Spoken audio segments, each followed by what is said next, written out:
Welcome, Hoosier fans, to another victorious episode of the Assembly Call, as tonight your Indiana Hoosiers clinch the outright Big Ten championship by going into Iowa City without Robert Johnson, without James Blackman Jr., and winning 81-78 in a game that Iowa made a furious run in the second half. You knew they would, and this mentally tough, physically tough group of Indiana Hoosiers proved that they are the best team in the Big Ten by going on the road and beating Iowa tonight. What a wonderful performance by Indiana. What a great season it has been, and it is yet more evidence that these Hoosiers, the 2015-16 Indiana Hoosiers, are peaking at the right time. They're playing their best basketball in March. As the season continues to progress, it is great to see. It portends great things for the future.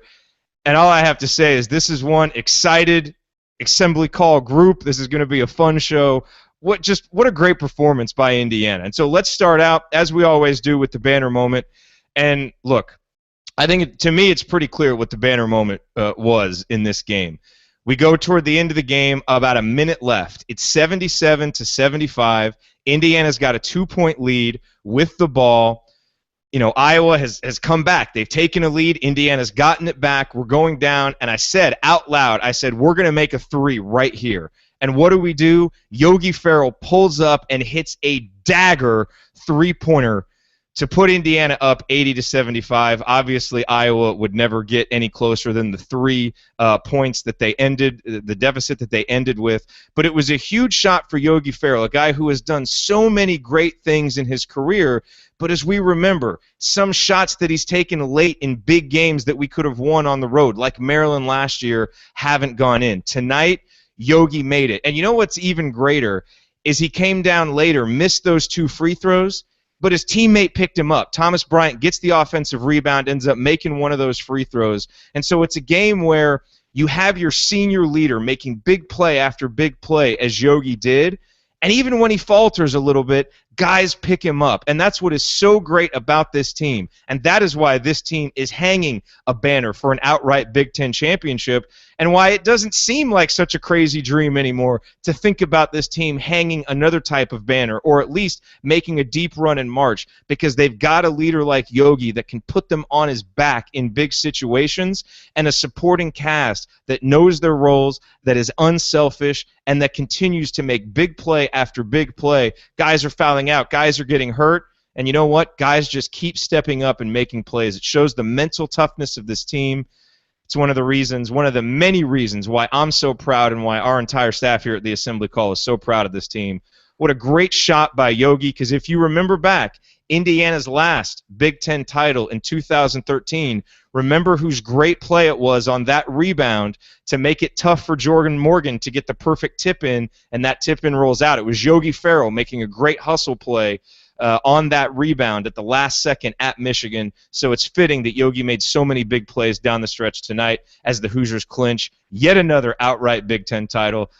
Thank you for joining us on this episode, because this is going to be one fun episode of the Assembly Call IU Postgame Show. All right, let's go around the horn, get some opening comments. Ryan, you have demanded to go first, and since we owe the turnaround to Indiana season to your rant after the Duke game, of course, we have to kick it to you. What is your rant on tonight's game? Wow, that was fun. And I don't just mean this game. I mean the past couple months have been really fun, watching this team develop and really coalesce and become a unit. Let me just talk about real quick, this team has overcome so much, and this game tonight was a perfect example. Not of their own doing, Iowa made a run, because the officials, quite frankly, pulled a gigantic dead Hawkeye carcass on their back and hauled them forcefully back into this game. Indiana was missing 3 starters for huge chunks of the game because of just terrible foul calls. We've talked about it all year. The Big Ten needs to do something about officiating, whatever. All of that, Iowa comes back and takes the lead, and you know what IU said? IU said, no, we're going to win this game. No matter what you do, we are going to win this game. And they came back, and they fought hard. I mean, it was improbable at that point that they would have come back with everything that had happened and with the way the game was being called. and they somehow came back, and everybody chipped in. And, when you combine losing James Blackman, getting blown out early in the season, being a huge disappointment in Maui, people talking about Tom Crean being, on his way out, all that stuff. And this team pulled together and won an outright Big Ten title, going on the road and beating Iowa, winning huge games at home, beating a Purdue team that's a terrible matchup for this bunch, things like that. They came through every time they needed to. They really did. And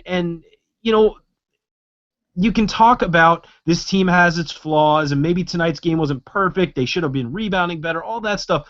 In the end, they found a way to win the game on the road at Iowa's senior night, and were able to pull through and win the game, win the outright Big Ten title with a game left. I mean, this isn't a last-second thing like the team in 2013 needed. They can just hang out on Sunday. They lose, I want to win that game, but if they lose, we're still going to be celebrating.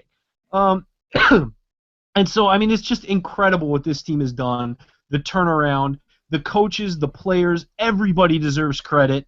And really, I think two things. I think Dan Dockich is right. I think if you're talking about an MVP for the season, it's Yogi Ferrell. He is the MVP. Denzel Valentine's the best player in the Big Ten. Yogi is the MVP of this season, no doubt. I don't think he wins the award, but he is the MVP. And quite frankly, there's no contest. Tom Crean is the coach of the year in the Big Ten. No contest, no question whatsoever. So kudos to this team. They've shocked and impressed us all year long, overcoming obstacles constantly. Every week it seemed it was something else, and they overcame it. They stuck together, and they won and did what they needed to do, and they absolutely deserve that banner. They have convincingly won the Big Ten title. Well said, Ryan. Andy, your bottom's line on this terrific IU victory. Andy? All right, Will, we'll go over to you for your stat of the game. All right, guys. Well, the stat of the game, I'm going to couple some bad stats with some good stats to kind of just show the effort that the Hoosiers did today. All right, so turnovers. We had 13. Iowa had 9. So obviously they beat us in that department. But we had 18 points off those 9 turnovers for Iowa. They were only to manage 7 points off of our 13 turnovers. Just something small that kind of shows the effort, not letting the turnovers beat them tonight. And then that kind of goes with rebounds as well. We lost the rebounding battle by 3. We had 39. Iowa had 42. We lost the offensive rebounding battle 11-18. But we won second chance points 14-7. So again, it's just making the most out of their opportunities. I thought they did a great job of that tonight, and I thought those were just 2 stats that just kind of show that even though they're being beat in some areas that they're typically usually pretty good at, they were able to come through and fight through, and I thought that's a big determinant of tonight's game. Yeah, good calls, Will. All right, Andy, let's try this again. Your bottom's line on this IU victory. All right, we're having audio issues with Andy. We will work hard to get that figured out, but... Dude, I can go for another 10 minutes if you need. I can just... I could go all night. Look, here's one thing I want to say about this team. First of all, I'm jumping in because... Look, hey, after that Duke rant, we turned around. I get my soapbox tonight, guys.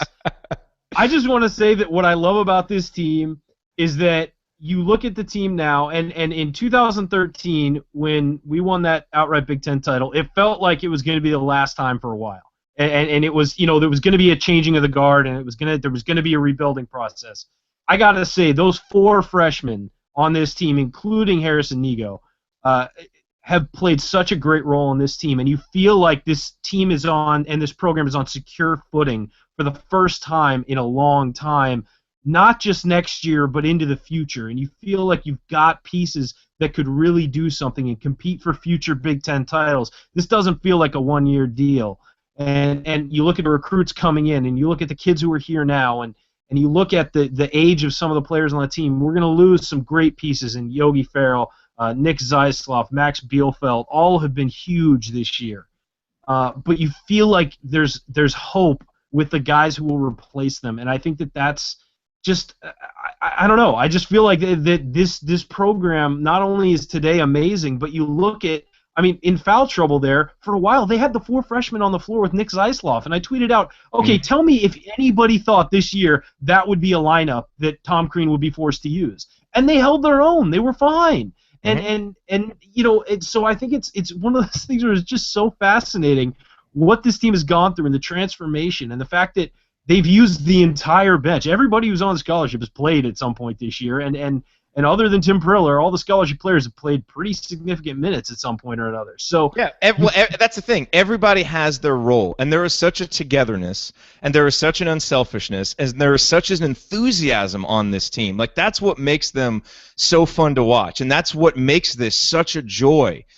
Just the way that they play. You see Jawan Morgan get hurt, and who's over there on the bench lifting his spirits up? Robert Johnson. And you've just constantly seen one guy after another step up, play big. When one guy goes out, another guy steps up, and that's the mark of a good team. It's the mark of a great team, and that's what this Indiana Hoosiers group has become, and that's why they're Big Ten champs. And it's been a joy to see, and Ryan, to your point, it feels like the program is on much more solid footing, and that's what gives you confidence about what this team can do the rest of this season and the Big Ten tournament and beyond, and moving forward too. So we will break down all of that. We'll get into this game more. Forgive us if this seems more like a celebration of the entire season than just breaking down this Iowa game, because when you clinch an outright Big Ten title on the road like this, it's time to step back and appreciate the full body of work of what this team has accomplished, and that's what we plan on doing tonight. Real quick, I do want to mention a quick word from our sponsor. We're so happy to have them as a sponsor, and that is SeatGeek. And let me tell you, I know Ryan says that now, we can just cruise on Sunday against Maryland, but I say we need to go home, win our final home game of the year, and do some celebratory cutting down of the nets with an outright Big Ten title after a win against Maryland. And if we do that, you're going to want to be at the game. And the best way to be at that IU-Maryland game, if you're in the area, not only to see Indiana possibly get another big resume-building win, but to see the senior night of Yogi Ferrell and Max Bielfeldt and Nick Zeisloft and Ryan Burton, all those guys, is go to SeatGeek, because they do such a good job on their site of giving you the best deals and letting you know if you want a particular seat, if it's open, is this a good price for this seat? Is this not such a good price? What kind of deal am I getting here? They don't put hidden fees. What you see as the price is what you get, and that's what makes SeatGeek so great. When we came up to Bloomington for the IU-Minnesota game, we needed tickets for Will the night before the game. SeatGeek is where we went. We got tickets there at a great price, and that's why when they asked to be a sponsor, we were so excited, because it's a product that we use ourselves. So if you want to try out SeatGeek, go download their free app. It works for the iPhone or the Android, and add the promo code ASSEMBLY, ASSEMBLY, and they will give you a $20 rebate on your first purchase. So you purchase your tickets, they'll give you a $20 rebate afterwards. Do it with the app. You can also go to the website, SeatGeek.com. There's a little button up at the top. It says, how did you hear about us? Click that. Enter that promo code ASSEMBLY, ASSEMBLY.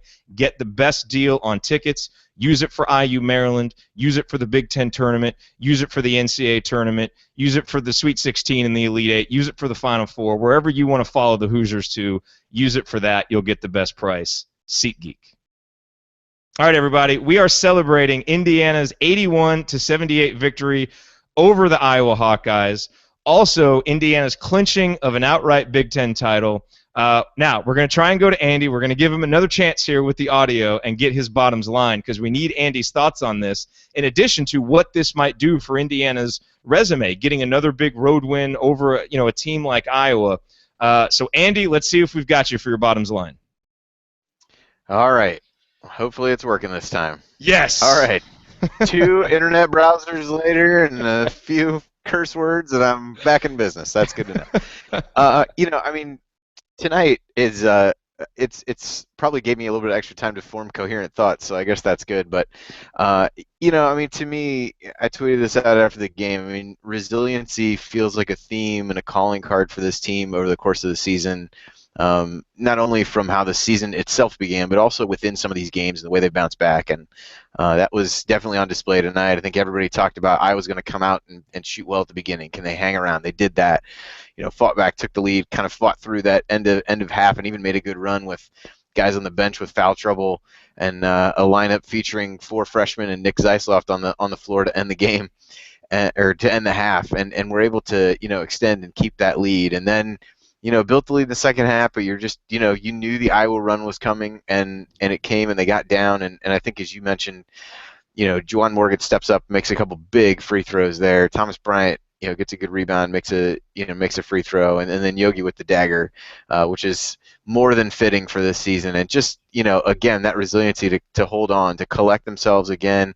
They gave up a couple open looks there at the end, but at least with the first one to Clemens, it's a guy that you'd rather take the shot. I'm going to run everybody I got at Utah and make somebody else beat me. So just a amazing performance and a great road win for these guys, and I don't think any of us, not the least of which the guys on that team, wanted to feel like they backed into this Big Ten title, and tonight certainly took any of that out of the conversation. So just an amazing win. Similar feelings to that that Michigan game a few years ago that I think is the easy one to point to, not just because they won an outright Big Ten title, but just because of going into a tough environment against one of the better teams in the Big Ten and coming out with a hard-fought win. So from a seeding standpoint, I mean, probably at this point, if I had to guess without looking, probably flips them with Iowa, so would put them in that 4 range. I had them as a 5 today.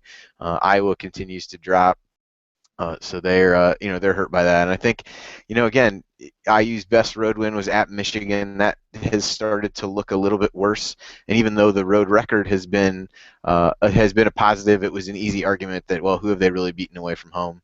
And so everybody pointed to this stretch of games. We did, certainly, and how these stretch of games at the end of the season will really define the year for this team, and I think this is a good start to that. So I agree with you. I mean, winning against Maryland certainly would solidify them in the 4 range, and I think is a game that these guys are going to want to win. They're not going to want to go out and lose their only home game of the year on Senior Day. So luckily, it's not till later on Sunday. This was certainly an emotional game for these guys, so it'll be nice to get an extra couple days of rest between games.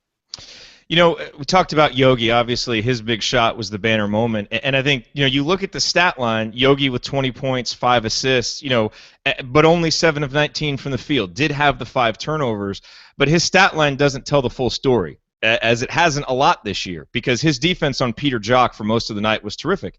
And we talked about the first time IU played Iowa, how important it was to keep Peter Jock down, and that when he's not scoring above 14, 15 points, they really struggle. Peter Jock tonight, only 8 points. A huge reason why you can go into Iowa City and get a 3-point victory. And I want to point out a couple of other performances that were absolutely huge from upperclassmen, because as much as the freshmen played big tonight, and they did, I mean, Indiana doesn't win this game without those freshmen playing as well as they did at the end of the first half, playing big moments with guys in foul trouble in the second half. This was a game where upperclassmen really stepped up, especially as starters early in the game, and played big. Troy Williams, a switch seems to have been flipped on Troy since that Michigan State game. He continues to play well. Only 1 turnover tonight to go along with 15 points, 7 rebounds, a lot of them just the out-of-nowhere attacking variety that we weren't seeing a lot this year and that we're seeing again now. A steal, a couple of assists. He was efficient, made really good decisions most of the night. And then Nick Zeisloft. We know how big of a loss Robert Johnson is. And in that first IU-Iowa game, Robert Johnson played really well, scored 13 points, had 3 or 4 assists, a few boards. But look what Nick Zeisloft does. He comes in tonight, plays pretty solid defense, 11 points, 4 rebounds, and assist. He basically replaced Robert Johnson's stat line. And when you have upperclassmen who can come in like that and play like that on the road, it allows the freshmen to kind of come in, pick their spots, contribute, and that kind of team effort is why you win. And I really thought the performances of Troy and Nick Zeisloft tonight were huge. Ryan, anything that you want to say about those guys and any other individual performances that jumped out at you tonight? Well, I think you have to, as you said, you mentioned Nick Zeisloft. I thought he was enormous tonight. He made a really great steal late after a screen and roll that was so key because Iowa had all the momentum and looked like they were rolling to the hoop for another easy basket. Jumped in there, tipped the ball. Max Bielfeldt grabbed it. The fact that he's able to give you 11 points, one of which was a 2-pointer. Let's remember that. That was key. A ball fake dribble in and hit a little jumper there. And the fact that he played pretty good defense all night. I mean, he's never going to be a world beater on defense, but he didn't really hurt Indiana at all. And that's huge for a guy who's not a particularly great defender coming in to replace Robert Johnson, who was a fantastic perimeter defender. So in 2 straight games, you get the road You get the road game at Iowa, the road game at Illinois, and in both of those games, he's really stepped up and provided a boost. And he's spent a lot of time on the court, and he's doing pretty well out there, replacing Robert Johnson, who is a very difficult guy to replace, as you said, because he fills up the stat sheet in so many different ways. So, big night for Nick Zaislav. Obviously, Yogi, we've talked about it. I think he's a Big Ten Player of the Year, and I think tonight solidified that in my mind. And I also think that guys like Thomas Bryant played well tonight, and OG Anunoby and Jawan Morgan. I mean, it was. Andy said it in our chat. So many guys contributed tonight. Colin Hartman, for the brief time he was on the floor, really kept the offense moving and rebounding. And, all of these things that you need to win a game, these guys all chipped in their own way, and that's what makes this team special. And, Will, you've got a note on Yogi here that you want to jump in with.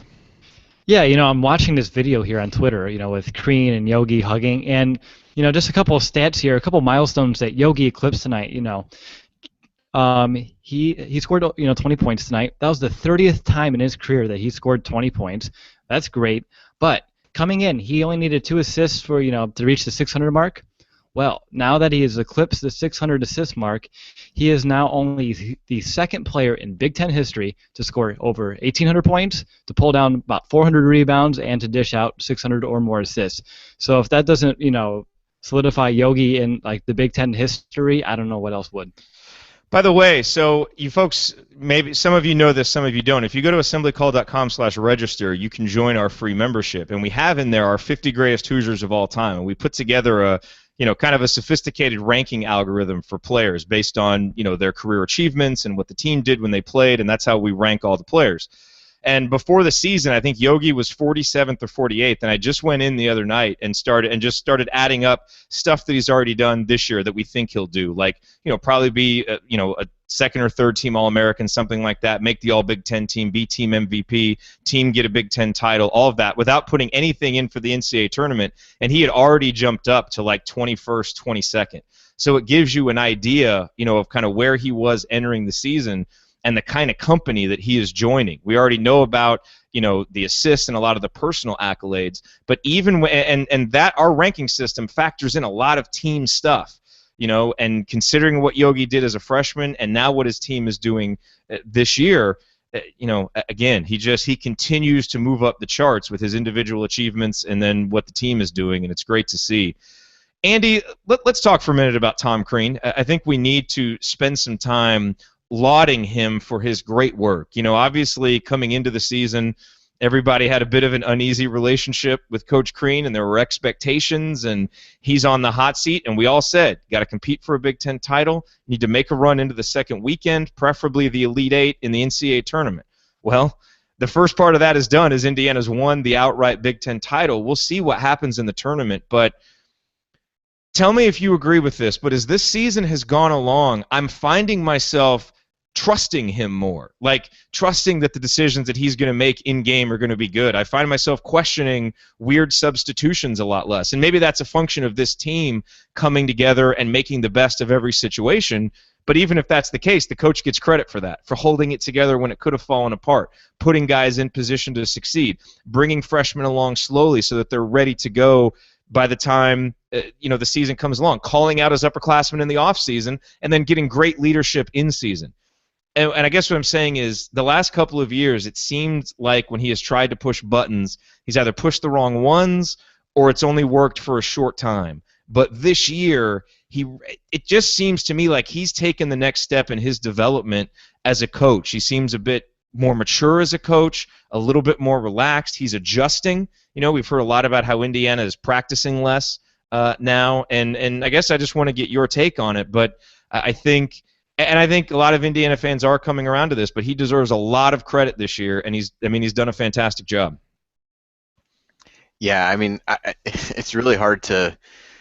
It's funny that I would be the one to answer this first instead of Ryan, but we'll do whatever. I think one of the big things for me is the defensive adjustments. When they were really struggling defensively in the non-conference, there was a lot of back and forth between man and zone, and all those things, and that's just gone away. And it was, I think we talked about that at one point during the show of if you can't play any defense well, like pick one and try to get better at it. And they've really done that. And I think, he and the staff deserve a lot of credit for how they've improved Thomas Bryant on ball screens and things like that. And there were struggles tonight, and there were open shots, but in large part just the ability to lock some of these guys up better. I mean, even you talked about Jock Uthoff was 5 of 17.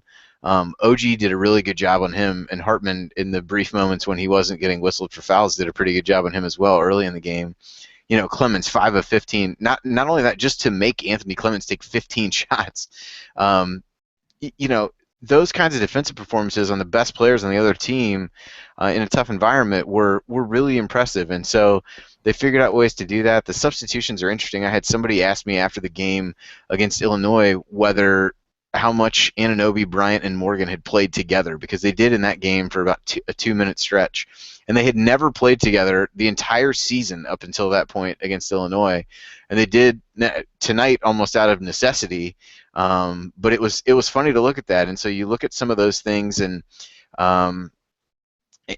figuring out how, he does seem to be pushing the right buttons, even in a year where he's used, I actually could tell you how many lineups, but I don't know off the top of my head, how many different lineups have been used, and pulling new ones out there, being able to get Harrison Nego to a point where he's trusted in key moments, and he's come through in those key moments, and a lot of credit for that goes to Nego. But again, he gave them good minutes tonight, played really well defensively, and he's not a guy you're going to leave out there for 15 minutes. But Crean's been able to put him in without Robert Johnson, and to be able to navigate a couple road games in the Big Ten without one of your better players is really impressive. And I think that really started on the defensive end. I don't know that they've done a lot different defensively or offensively, but certainly on the defensive side, that's really what has changed. And I think that's where most of the credit lies. And you can just tell that there's just a different vibe to the team. Dakich mentioned it during the game, just how much fun they're having playing when Yogi shooting arrows after making a three. Just to get them back, to think about them playing with the level of pure joy that they are right now compared to the way they had to feel walking off the court at Duke is a pretty monumental turnaround. Ryan, have you decided to relaunch the Tom Crean fan club now? It's pretty crowded right now, man. The mailing list is outpacing Assembly Call's mailing list. It's that happened fast. It's pretty crazy all of a sudden. Yeah, I before the season started, I said several times that it felt like this was make or break. This might be Crean's last year. I felt that he had the talent, and he had to show that he knew what to do with that talent. And look, you can't argue with the results at this point. The guy has done easily his best job. I mean, 2013 he was expected to be a number one team. He was expected to win the Big Ten title. This year, I mean, they were picked middle of the road in the Big Ten, maybe 6. I think the prevailing theory was 4 to 6, and I think that to win the outright Big Ten title, I don't care what your schedule is. You don't make the schedule. The league makes the schedule. They went and they won tough games. They played tough games. They almost beat Wisconsin at Wisconsin in overtime, despite Wisconsin shooting 600 free throws. This team has stepped up to every challenge. I mean, this team has stepped up to every challenge, regardless. And to almost win at Wisconsin is a big deal when you're Indiana. It's we can't. It's like that. It's like that Victor. We just won the outright Big Ten title. Stop talking about the at Wisconsin game. Well, it's kind of like that Victor Oladipo missed dunk. It was a missed dunk, but it was amazing. And almost winning at Wisconsin for this program is amazing. But no, it's. I'm just saying, he's dealt with so much, and I said before that this team has overcome so much. That includes him. I mean, having to run a lineup out there without your number 2 scorer for basically half the season, losing Robert Johnson and not completely collapsing with how much they've been relying on him lately. Things like that. I mean, it's just amazing what he's done this year. Like you said, the defensive improvement from December to even mid-January was stunning, and it's continued to get better. Everybody has gotten better. It's not one guy coming in and changing everything. everybody's gotten better. Thomas Bryant's become a much better defender. And he's a guy who was slow-footed early in the year, not great side to side. Now he's setting himself up to get strong rebounds by blocking out, staying in front of, making his man shoot over him. The freshmen are all outstanding defenders. I mean, Troy Williams has even improved his defense, and that's something we never thought we would see. So it's Crean and his assistants too. You give credit to them where it's due. They work with these players just as much as he has, and it's just amazing the turnaround this team has had. This Big Ten title is so unexpected for us and so powerful, I think, for this program to say, look, we didn't win a Big Ten title for 19 years, and we've won 2 in 4 seasons. And not only win 2 in 4 seasons, win 2 outright in 4 seasons. It's special, and this is just a wonderful night for Indiana, for Tom Crean, for his family, for the rest of the coaching staff. I mean, I feel like I'm repeating myself every time I talk, but this needs to be celebrated. This is a wonderful thing for IU basketball, for the fans, because we've been through some tough times between that last outright title and this one, and to come out on top the way they have this year is so impressive. And again, overcoming so much is what makes it even more special. It is, and as Gary Parrish wrote for CBS earlier today, since Tom Crean took over at Indiana, only one Big Ten coach has won multiple outright Big Ten titles, and that is Tom Crean, which is crazy. I don't think most people would have thought that. I didn't even realize that until I read it, but it shows you the job he's done, and you got to give him a lot of credit for what he's done with this team this year. And this video is going around Twitter. Go check the Indiana MBB Twitter account. Make sure you watch the post-game celebration. We didn't get to see it on TV because we're in here talking, but man, watching those moments, watching those kids and their coach just be so excited together, those are the reasons why we care so much about college basketball, and knowing that the students in Bloomington tonight are going to be out having so much fun celebrating a Big Ten title, just like we did when we were students. And it's that, just kind of the thread that goes between the generations that makes it so much fun following your alma mater, following a college basketball team. And when they give you something as joyful and just wonderful to watch as this Indiana team has done, it's a real gift. And it's been a joy watching them. It's going to be a joy to continue watching them, because I think this team's got a lot of basketball left ahead of it. So we're going to talk next about the freshmen. Andy made a great point in our chat. We need to talk about those guys, and we're going to. Real quick, want to let you guys know we've got gear at the Assembly Call store. If you go to assemblycall.com/gear, a lot of you have been asking us for stuff, and we've been putting it out there. So we've got these coasters, these Assembly Call coasters. They're made out of limestone, because limestone, Bloomington, and they've got the Assembly Call logo on them. We've got some coffee mugs up there. We've got a sweatshirt that Ryan usually models here on the show, but tonight he's decided to go with something else. I don't know what he's wearing. Laundry day. Just make sure it's ready for the Big Ten tournament, please. But go to assemblycall.com/gear, and if there's stuff you want that we don't have, there's a little form there so you can submit it. I know Brenda sent me an email wanting tote bags. We're going to get tote bags up there. We will get it, because if you guys want to support us by buying gear, and a portion of the proceeds do go to support the show, we want to get you whatever you want. So you can go to assemblycall.com/gear and check that out. All right, ladies and gentlemen, you are watching the Assembly Call IU postgame show. I'm your host, Jared Morris. We are celebrating Indiana's 81-78 victory over the Iowa Hawkeyes, which clinched an outright Big Ten title, Indiana's second in 4 years. We've talked a lot about the upperclassmen and how big a role they played tonight, despite, because again, look at it. There are so many reasons Indiana could have lost tonight. The foul trouble, the rebound disparity, being on the road on another team's senior night, Iowa being desperate. Are they going to be that wounded animal in the corner that just comes out desperate for a victory? So many reasons for Indiana to lose, and yet they won. In large part because their upperclassmen played great at the start of the game and closing out at the end, but they couldn't have done it without the contributions of the freshmen. And Andy, I'll kick it over to you, because I think, one guy that deserves more praise than we've given him so far is Thomas Bryant, who had a double-double, 12 points, 10 boards. He was especially good when he came in late playing with 4 fouls. There were a couple possessions where he played really good defense, stood tall, didn't foul, got rebounds. When Yogi missed those 2 free throws, he hustled, found a way to get that rebound, made one of the free throws, just made play after play, as did Jawan, OG, and Harrison Nego when they were in there. Sorry, that was not the audio issues of the internet connection. That was me not unmuting myself. This, I mean, the freshmen tonight. I was just what I was doing as I was not unmuting was kind of tallying their stats. I mean, if you look tonight between the four freshmen, Bryant, Anunoby, Morgan, and Nigo, although Nigo, really a near trillion from him, a near 7 trillion from him, but they combined for 23 points, 21 rebounds, 2 blocks, and a steal. And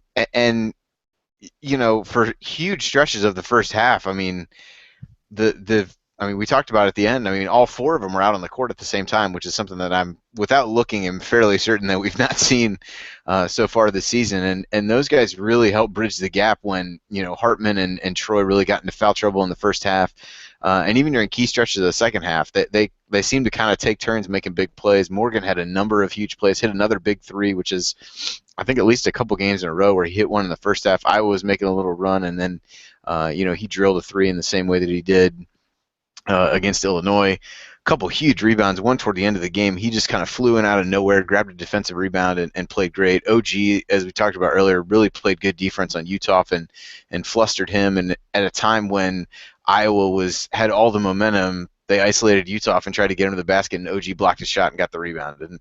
And so, you talk about those guys. And Bryant, as you said, really played with good composure down the stretch, got some really big rebounds, battled inside, and got some big buckets. And it was, he scored the first basket of the second half again, really set the tone for that early second half run, which helped IU build the lead up to, I think, 14 at one point. And it was, while it wasn't a third straight game where he scored the first 7 points of the second half, he did really get out there and play well, and then got himself in a little bit of foul trouble, as essentially everyone did tonight. But you really can't overstate the impact that those guys have had over these last few games in this run in the Big Ten, because as we've continued to talk about, it's been one or more different guys off the bench seemingly every game that have stepped up and made big plays. And every single one of those guys, even though I joke about Nigo with a near trillion minus the foul and the shot clock, the end of shot clock 3-pointer that he took, he played great defense when he was in the first half, and he and OG were really set the tone defensively when they got back in. So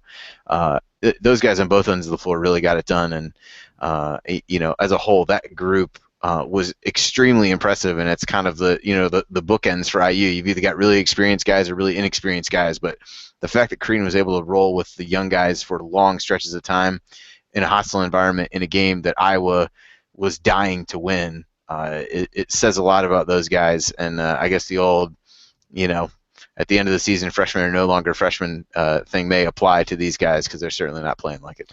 Man, there's a great quote from Tom Crean. We'll just mention it in our chat. Megan mentioned it in the chat over at assemblycall.com/live. But Tom Crean just said about the team, I love them as much now as I love them in the Duke locker room, because I believed in them then. And credit to Coach Crean for that moment, because we all laughed when he said it's only December 2nd or December 3rd, whenever that game was. And I actually went back just earlier this week and read the email that I sent after the Duke game. And look, I think it was warranted, because things looked so downtrodden after that game. But, I mean, one of the biggest reasons why this Indiana team is where it is now after where it is then is because their coach believed in them. And he would not let them accept that that's what they were, even though everybody around them was resigned to the fact that this was just going to be another season like 2014 or like 2015, and he didn't believe that. And because he held steadfast in his belief of those players, and the players stayed believing in themselves and in each other, that's why they are where they are tonight. It was great leadership by Tom Crean, and kudos to him for that. Let's talk real quick about Jawan Morgan. I was just watching the celebration video, trying to see if he's in there jumping around and celebrating with the team, thinking, maybe that would be a sign that, his shoulder is okay. Because I want to talk about what it might mean if Jawan is out. Because, you look early in the season, okay, Jawan Morgan gets hurt at the end of the year. That's not that big a deal. But after how he's played, these last 13, 14 games, we know how important he is. So, Ryan, I know you wanted to mention something else, and then let's talk real quick about Jawan, his impact. And if he is hurt, we don't know. We haven't heard any reports, but what that might mean. Yeah, let's talk Jawan now. I'll come back with my other thought.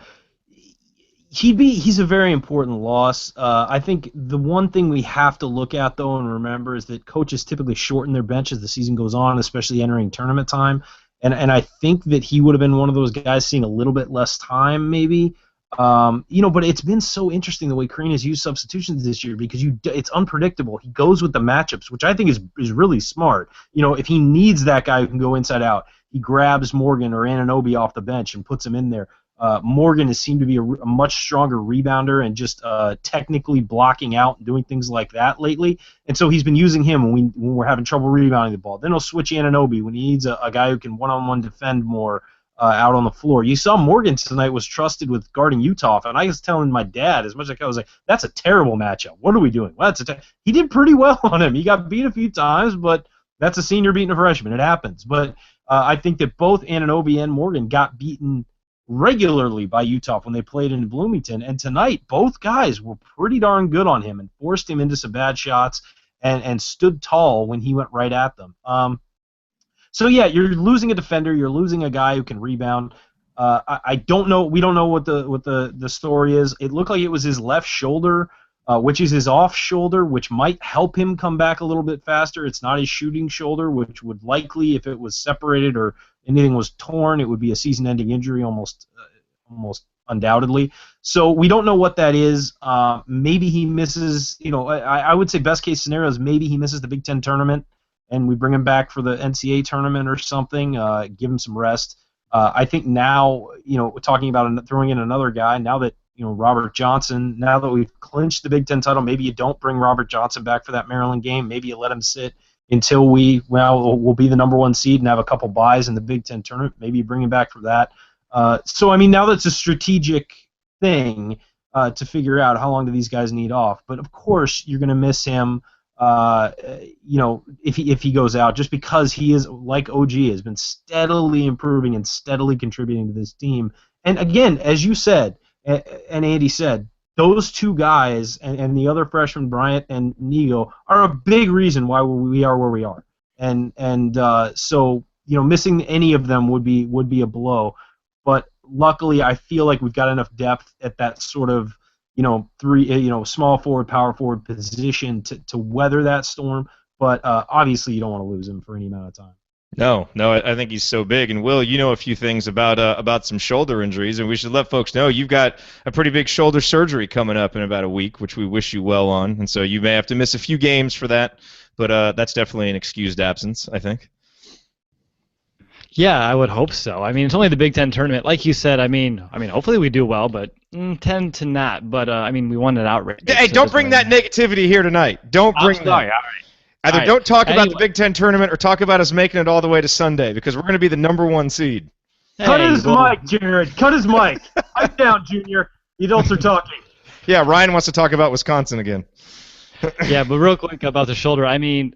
Surgery in a week. I've dislocated mine, I think, 6-7 times in the past 5 years. So for Jawan, I think, like Ryan said, probably just missed the Big Ten tournament, couple weeks of rehab, strengthen the muscles around his shoulder, but it's going to be unstable and he's going to have to trust it, which, believe me guys, it's easier said than done. Too many times where I even just picking up a bag, I lift it a little bit too high, and even though if it doesn't hurt and it's not slipping, you just don't trust it. So as long as he trusts it and it's okay and there's no structural damage, I think he'll be just fine. Yeah. Well, we'll wait and see, and I doubt we'll get much of an update, just like we haven't with Robert Johnson, so we'll just wait and see, and when he plays, we'll be ready. I don't know how many more guys this team can lose and continue to function. When we lost Robert Johnson, we were all really worried, and all we've done is gone on the road and won at Illinois, gone on the road and won at Iowa. So, this team has shown that it really is next man up. So we'll have to see what they can do. Ryan, yes, your other point real quick. I just thought it was something to mention that the preseason Big Ten favorites were Michigan State and Maryland, and Indiana and Purdue were sort of trailing in that area.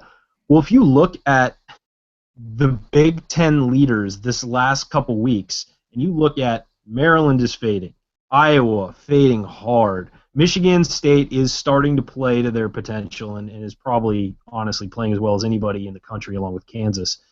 And then you've got a team like Purdue that has been up and down all season. Indiana, as you said earlier, is steadily getting better. That's that's one thing that's really interesting to me is that these teams that were relied upon because of their level of talent have not risen as the season has gone on. Some of them have been dropping, and that's kind of amazing because that's what we've seen happen to Tom Crean teams in the past. And as you said, he seems more confident. He's a different guy. His sideline demeanor has even changed a lot. He's much more calm on the sidelines. Still does the pacing up and down, but frankly, I think that's because he doesn't work out enough during the week, and he's just trying to get his work at it. But he's much calmer.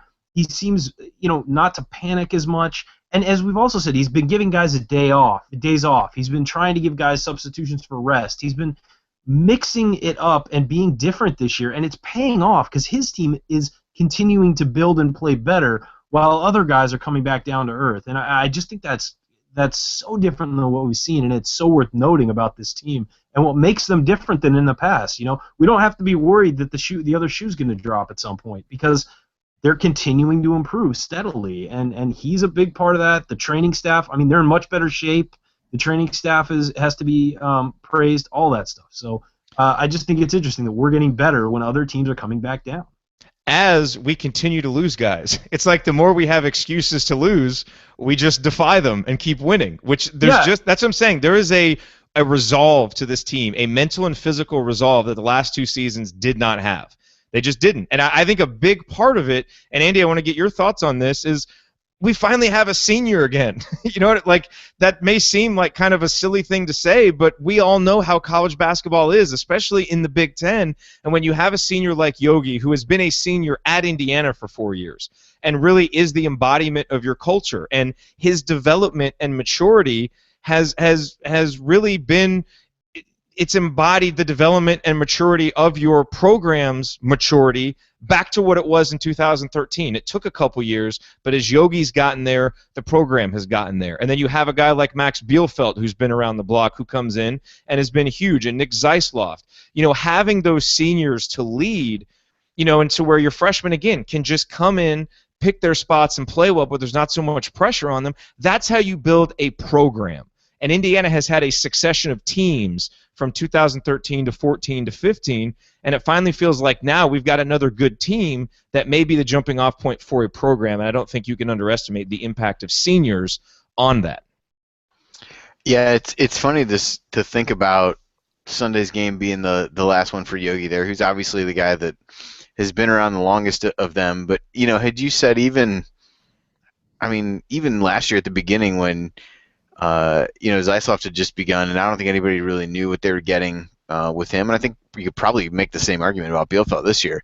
And now you sit here and look and say, man, that is a lot to replace next year. But again, I think that, as you said, that's a better problem to have than trying to replace transfers and guys that go into the draft early and things like that. And when you look tonight, those guys really stabilize things. You talked a little bit earlier about Zeisloft, and I think his plus minus was by far the best on the team. He played 34 minutes tonight, which has got to be a season high from him. Ended up, hit three big threes, 4 rebounds, and that made that kind of a big 2 in the second half that really stopped a mini run from Iowa. Grabbed a big offensive rebound not long after that ended up in a Yogi 3. Just made winning plays. Bielfeldt with 8 points. So I talked about freshman stats earlier. Senior stats, they had 39 points between them, and just played really well. Bielfeldt had a couple turnovers, but he hit those couple huge threes in the first half that really got helped extend that lead when it looked like I was going to claw back in it a bit, and just made plays to stabilize things. And even bringing Hartman back in, this is one thing I didn't bring up when we talked about Crean and some of the decisions where it's like, I don't know. I really thought he pushed the right buttons with the foul trouble. I thought he rolled the dice in the first half in the right spots with Yogi. I thought he brought Hartman back in at a good time in the second half when things are starting to get away from IU a little bit, and there's about 8 minutes left, and you needed, Hartman's a guy all year long. He's a stable influence on the team and all those things, and it felt like a time that he needed to get back on the game. And as soon as I'm, in the midst of typing it saying, now's the time to roll the dice with him, there he is at the scores table ready to check in. And I think that just, having those veteran guys, and again, I don't know how many times the last few years that we sat on here after games and talked about, let's run down the roster. Do you have any idea who in the world what you're going to get from on a night in and night out basis? and the list was pretty darn short. And I think this year has, really flipped that on its head, because with the leadership that those guys have shown, Bielfeldt, they talked about it, he's got 3 Big Ten titles now. They've been through it, they get it, and so you've got guys that. Maybe it's a different guy that reaches double figures on a given night, but you got a lot more guys that you can turn down the bench to and know, I'm bringing this guy in and I know what he's going to do when he comes on the court. Yeah. Ryan, you have a better than advertised stat about Max Bielfeldt.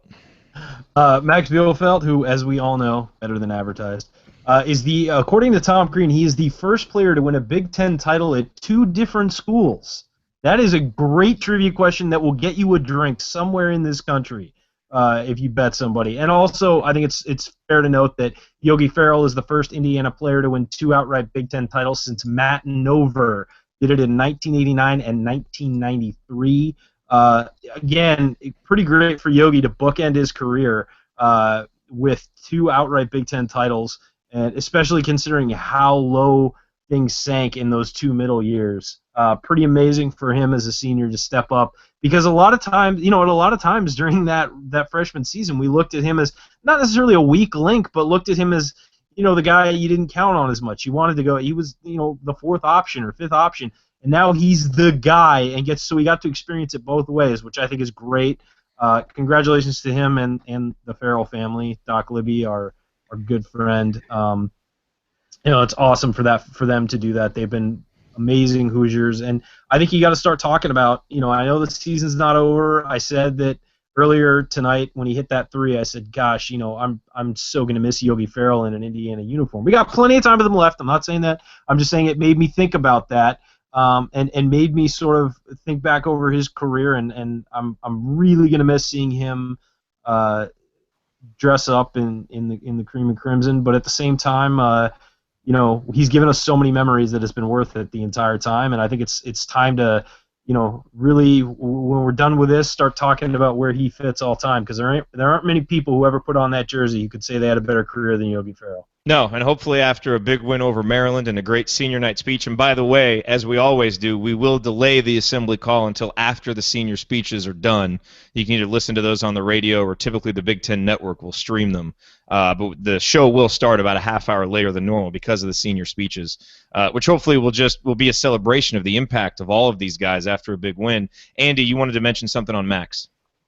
Yeah, I just wanted to harken back to earlier in the season when I think it was Jared and I, maybe all of us, who talked about Bielfeldt shooting fewer threes. We are idiots. He can shoot as many as he wants after making a couple big ones tonight. Yeah. I was all about it after I watched him take a few in Maui. He was the only one hitting anything. I was like, keep doing it, Max. You're the only one.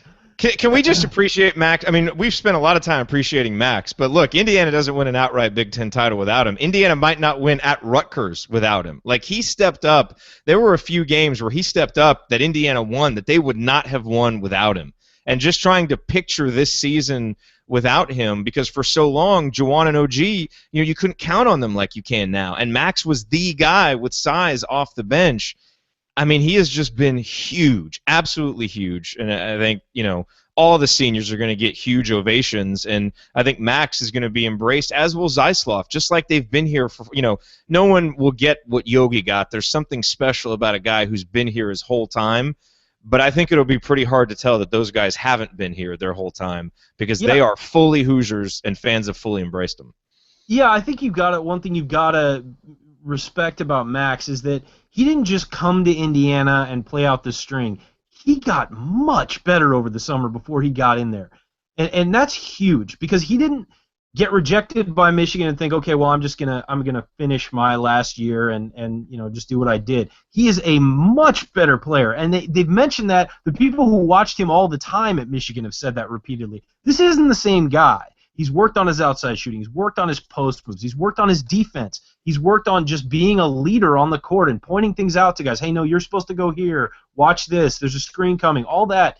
And he fit in. The thing that tells me the most about his character is he showed up at Indiana and fit in seamlessly with a completely different team. And this wasn't a transfer where he sat out a year and then started playing. He came in immediately and fit in seamlessly. And Zeisloff did the same thing last year. There were a few awkward moments, but for the most part, he was a part of the team as soon as he got on campus. And I think that Zeisloff and Bielfeldt both have been, versions of that transfer rule that have really worked for Indiana and have been just so positive for this university. And having a guy like Max represent us on the court and off the court, and the same with Nick Zeisloft, I feel like has been wonderful for Indiana. And I'm so proud that we can call them Hoosiers and that they get their senior night, and it should be a great celebration for them. I wish this had been an early tip, so we could have just done like a 3-hour show, but it wouldn't be so late. But as it is, it's like 12:15 on the East Coast right now, so we should wrap soon. What do you got better to do, Jared? What do you got better to do? Come on. Shut up. You're on the West Coast. You can't talk.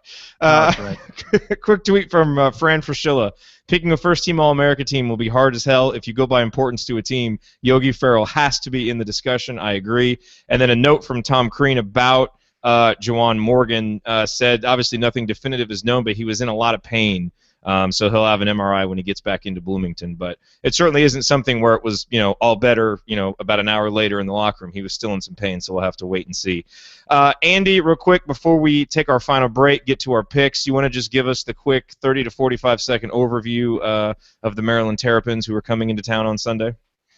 Yeah, they've been a real head-scratcher, especially down the stretch. I mean, they've lost 3 of their last 4. The only win there was a home win against Michigan when it seemed like at times they were going to blow them out, but really let them back in the game on multiple occasions. So they much like Iowa, have struggled down the stretch. Their next game is against Illinois on Thursday. It's one they should most certainly win at home. So they've really struggled. And the odd thing is, I guess a couple odd things. One, just from a non-statistical standpoint, you look at their starting 5, and you could make the argument that it's better than anybody's in the Big Ten. But the pieces just haven't fit together very well as they've tried to, put Robert Carter in the mix, which means moving Jake Layman to the 3, and that hasn't worked out very well. And so for them to get their best 5 players on the floor, court doesn't actually seem to be producing the best results. So that's kind of an oddity. And then when you look at them statistically in Big Ten play, they're second defensively and 8th on offense, which I would guess most people would assume is the opposite. So that's definitely kind of an oddity there. I think they have been good defensively. They've done a really good job limiting 3-point shooting and 2-point shooting for that matter. So they're second in the Big Ten in Big Ten play, at least, in effective field goal percentage defense. So as well as IU has shot it of late, and as well as they've shot it in Assembly Hall, that will be a challenge for them for sure. They have turned the ball over quite a bit offensively, which has been something particularly in some of these games down the stretch that has surprised people with Melo Trimble. So certainly a tough opponent, and one that perhaps has more talent and feels like it should be better and performing better than it has, but certainly come in struggling of late, and I'm not sure that even beating Illinois at home tomorrow gives them a ton of confidence coming into a road environment, because they have struggled and played a lot of close games on the road. So will be a tough game for sure, but I'm not sure as tough as maybe everybody thought earlier in the season. But it's also a spot where potential letdown for IU after tonight. But I think that's one of the good things about having a little bit of extra time here in between the games and going from a Tuesday to a Sunday, where you can process the emotions, give guys some rest, and then and still have time to dial it back up for the game on Sunday. Remember when Yogi versus Melo Trimble was a real discussion that people were having? Yeah. Yeah. Not anymore. Quite honestly, somebody put, I think it was Vital when they did the Maryland game over the weekend, somebody did that he was like a first-team All-American in the Big Ten. If you look at how he's played this season, it's not even close compared to how Yogi's played. No, not even close. So we will get to our picks for IU Maryland next. I won't say what I will do to anybody who picks Indiana to lose at home on Yogi's senior night, so hopefully we're all in agreement on that, and then we'll close up. But real quick, our email list has continued to explode. We're almost to 1,900 people now. It's going crazy. We really appreciate all of you guys getting on there. We send our emails the morning after every game. There will be one waiting for you tomorrow morning. Even a late game like this, because you know what? I'm so jacked up with adrenaline and excitement right now. It's not like I'll be able to go to sleep anyway. And this is going to be a really fun one to write. So go to assemblycall.com/subscribe or text INDIANA to 44144. You'll get a text back, and then just put your email address in, and you'll be automatically added to the list. So again, assemblycall.com/subscribe or text Indiana INDIANA to 44144. Alrighty, well, we are wrapping up another victorious episode of the Assembly Call as your Indiana Hoosiers won 81-78 over Fran McCaffrey and the Iowa Hawkeyes to claim another outright Big Ten title, still with another game to go. That is how you emphatically win an outright Big Ten title, where you give yourself a chance for a victory lap, and that's what the Hoosiers did tonight, which is fantastic. So real quick, let's go around the horn. IU versus Maryland. Who you got? Will, we'll go to you first. Well, I'm pretty afraid of what you would do if I picked Maryland there. So out of fear, I pick Indiana. No, I would have picked them anyway. Good. Andy, IU Maryland. Men's and women's team haven't lost at home all season. Don't think it'll change on Sunday. Nope. Ryan? Well, guys, you see, with this team coming off a victory, no, you know what I'm going to say? I'm just messing with you. You know what I'm going to say here is that in years past, at this point, I would have said there's going to be a huge letdown for Indiana coming off this. You know, they're going to be celebrating. They're not going to be focused, whatever. I'm throwing that out the window right now. I think that this team is going to beat Maryland on Sunday. And not just beat them, I think they're going to beat them pretty handily. And the reason why is because this team has shown time and again the ability to do something good or bad and refocus on the next game. And so I am picking Indiana to beat Maryland. And I will close out the year as the Pick'em champ. So just want to get that in there. And that Rutgers game was rough. It's going to come back to haunt you. Yeah, right. Okay. Yeah, sure. You'll be hearing from my lawyer if I don't get a trophy, Morris. I am definitely picking Indiana to beat Maryland. The men's and women's team, as Andy said, haven't lost at home. And I agree with Ryan. I think Indiana's going to come out and play really well, even if Robert Johnson can't play, even if Jawan Morgan can't play. I just think there's going to be a special energy in the arena. And I think if Indiana was going to have a letdown, to me, it would have come tonight. And they had many opportunities to let down, and they didn't. This team just doesn't do that right now. And, again, that mental and physical toughness, I trust these Hoosiers. I pick them to win, and I think Sunday is going to be a lot of fun for IU basketball fans everywhere. All right, gentlemen, let's go to last call and wrap this up.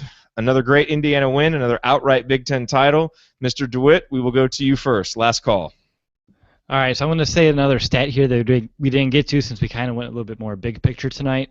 I thought it was just kind of, pretty darn super that we had 33 points from three and 34 points in the paint. I thought that was a really good balance, and that just showed how everybody, was contributing both down low and, on the perimeter. Another fun stat, did you know that the Hoosiers win the Big Ten outright 100% of the seasons that I've been on the show? So take that for what it's worth. And also, you can't spell outright without OG. So that's going to be my final call. Well, last call. That's the best 60 seconds I think you've ever had, Will. That was fantastic. Great stats. That was awesome. Well done. And you're right, 100%. 100%. And an interesting stat. Indiana wins an outright Big Ten title 40% of the seasons that there's been an assembly call after games. So another good stat. Andy, last call.